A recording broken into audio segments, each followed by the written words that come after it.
It's lovely when you get a telephone call from an icon. Yes, not talking me, don't be daft. I'm talking about people that you've absolutely admired for years, bought their records when you were at school, you know, the sort of thing. We're talking about a girl here, a woman, an icon really, who created a very own look and a very own sound. It's a very beautiful Blondie star, Debbie Harry, who still looks great in her 70s, you know. When you look at certain stars, you know, and you kind of think, they've had a lot of surgery. Debbie still looks like Debbie to me, you know. A little bit older, but still fabulous. Now, the reason why I wanted to share this particular story with you is this.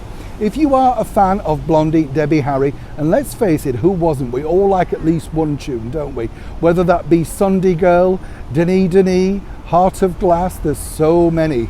Well, she's decided to put out a box set with lots of fabulous photographs, lots of bits of gossip in the writing, all that sort of stuff, which is out now, I've got to tell you, and that is all of her big classic albums, everything from Auto-American to Parallel Lines.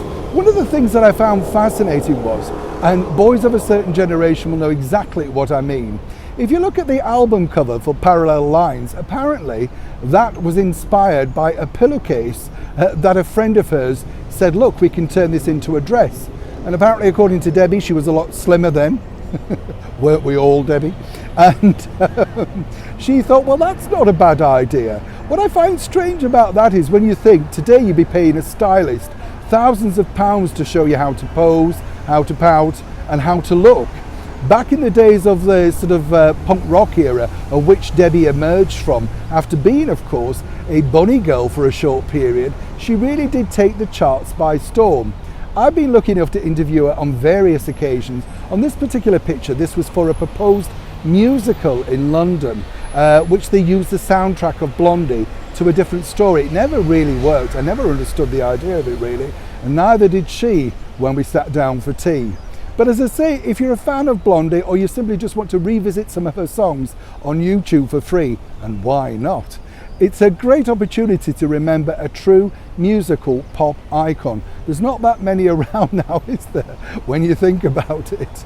But when you also consider that Debbie, as I say, broke through across the world without social media, selling millions and millions of copies of posters that boys and girls all copied her look by putting it on their bedroom walls, or indeed, do you remember cutting it out and putting it on the back of your school exercise books? Do you remember that? You do remember that trend, don't you? Yes, thought you would.